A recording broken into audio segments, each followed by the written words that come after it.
रायगढ़ छत्तीसगढ़ का एक शहर जहां के 295 परिवार के सिर से छत छीनने का भाजपा सरकार ने फरमान जारी कर दिया है।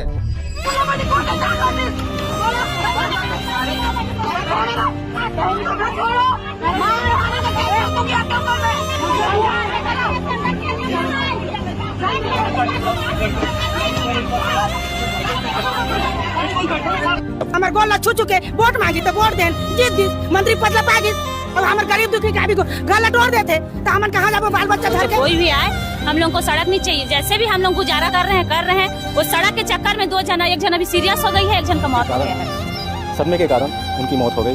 ये उनके अब लड़के हैं, उनके बेटा पहला नोटिस है तो तबीयत थोड़ा खराब होने लगा। वोट मांगे आ रही तो अच्छा बात थी भी से और अब बनेंगे, इन घरों को तोड़ेंगे। बिना मुआवजे, बिना पुनर्वास की योजना, बिना जनता की सुने, ये है विकास जो बुलडोजर की गड़गड़ाहट में दबा हुआ है।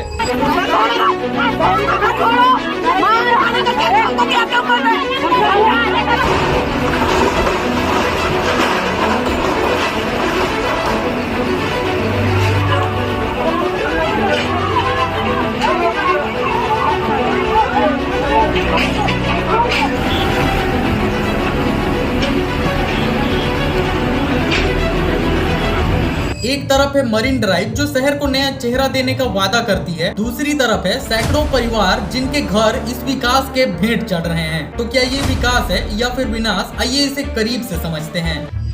मरीन ड्राइव सुनने में तो ऐसा लगता है जैसे रायगढ़ को मुंबई बना देंगे, लेकिन हकीकत में ये एक ऐसी परियोजना है जिसके लिए सरकार ने 295 घरों को तोड़ने का प्लान बनाया है। क्यों? ताकि पर्यटक आए और शहर चमके। लेकिन सवाल ये है कि क्या शहर की चमक उन लोगों की कीमत पर होनी चाहिए जो दशकों से यहाँ रह रहे हैं। 12 जून 2025 को सरकार नोटिस जारी करती है कि घर खाली करो वरना बुलडोजर चलवा देंगे, लेकिन सरकार की तरफ से न कोई मुआवजा और न ही पुनर्वास की बात कही जाती है। क्या ये सरकार की जवाबदेही नहीं है 295 परिवारों को सड़क पर लाने का प्लान, बिना ये सोचे कि आखिर वो जाएंगे कहाँ?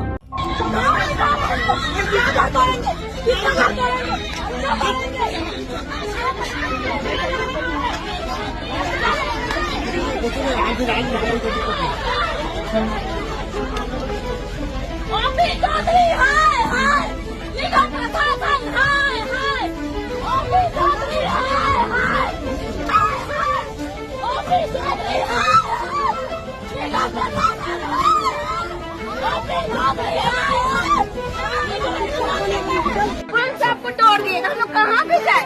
बेटी बचाओ बेटी पढ़ाओ, पढ़े नहीं कहाँ जाएंगे हम लोग जब घर नहीं रहेगा तो। हाल ही में आपने देखा होगा दोस्तों कि नकटी ग्राम के 85 परिवारों को ऐसे ही नोटिस थमाया गया विधायक कॉलोनी बनाने के नाम पर।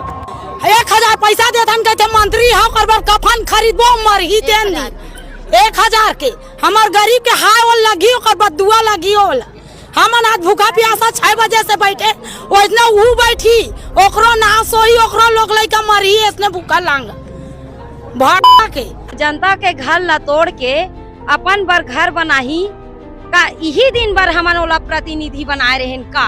मैं ये पूछना चाहूँ विधायक ला कि जब वो विधायक बने बरस तो ओकर कन घर नहीं रही इसका? सरकारी जमीन किथे है, सरकारी जमीन में नल बिजली और आवास का बढ़ दे कि विधायक कॉलोनी के नाम पर ये हमार जमीन ला परदेसिया वाला दे के साजिश है का?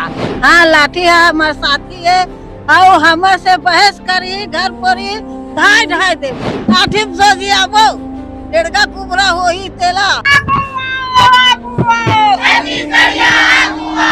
आज जो है सम्मानपुर नकटी गांव में जो आंदोलन चल रहा है उसमें धरसीमा विधानसभा क्षेत्र में ये गांव आता है और इस यहाँ के जो विधायक हैं अनुज शर्मा जो कि बॉलीवुड के स्टार भी हैं, नचनिया है आज विधायक बने हैं तो हमारा नचवाबो की बने विधायक। 10 दिन हो गए कि बैठे अब भूख प्यास में, एक रोटी नहीं वाला खाने के लिए पैसा नहीं है बच्चे के लिए। ना लोग लइका मला रोआ तो का मिला थी अब हमार घाटू लइका बा रोआ तो मला अच्छा लगा थे है एकरे बार हमार विधायक बना होला ऐसे रोआ था माला सड़क में लाग बैठा दे हमारा। यही पर एक लेडीज खत्म हो गए भूख प्यास का दिमाग में पड़ अपन मर रहती नहीं एक कमरा में वही मोकर भौजी रहती सुई मोकर भाई रहती सुई मोकर भाई बहू रहती और वही मोकर दाई दादा रहती सुई मोह नेता है रहती सब हुआ थे तेला शासन हा देखी का थे तो अपन काबर विधायक बने है? तो वो विधायक बने हैं तो हमारे गरीब मन के घर ला तोड़े भर के आए भर विधायक बने हैं का? जब तक बुलडोजर रही कहा ना आई हमारे मन ऊपर चलाई हमारे लोग लेकर ऊपर तब फिर हमारे घर ला तोड़गी।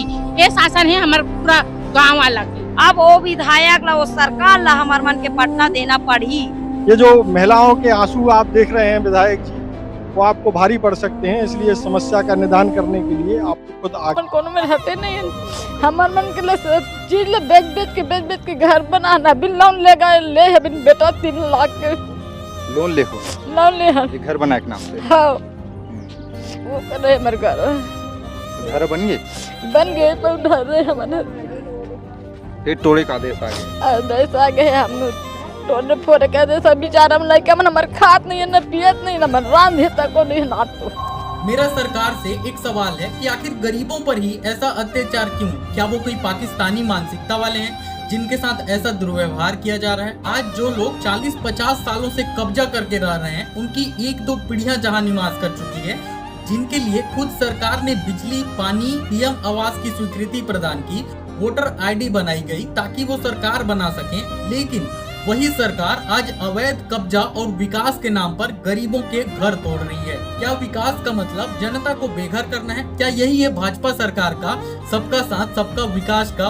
वादा? सरकार का दावा है कि मरीन ड्राइव से पर्यटन बढ़ेगा, रोजगार आएगा, लेकिन किसके लिए? उन 295 परिवारों के लिए जिनके घर टूट रहे हैं, या फिर उन अमीर टूरिस्ट के लिए जो शायद कभी आए ही ना? अब इसमें सरकार की सबसे बड़ी नाकामी है कि उन्होंने न तो किसी मुआवजे और न ही पुनर्वास की योजना बनाई। सरकार ने नोटिस तो दे दिया, लेकिन वैकल्पिक घर, जमीन या फिर मुआवजे की कोई बात नहीं की। ये सरकार की गैर जिम्मेदारी नहीं तो आखिर क्या है? आज इनकी जो माँ है उनका स्वर्गवास हो गया है, लाश वहाँ पड़ा हुआ है, हम दिखा नहीं सकते आप। हमारे गोला छू चुके वोट मांगी तो वोट देन जीत गिस, मंत्री पद ला पा गिस।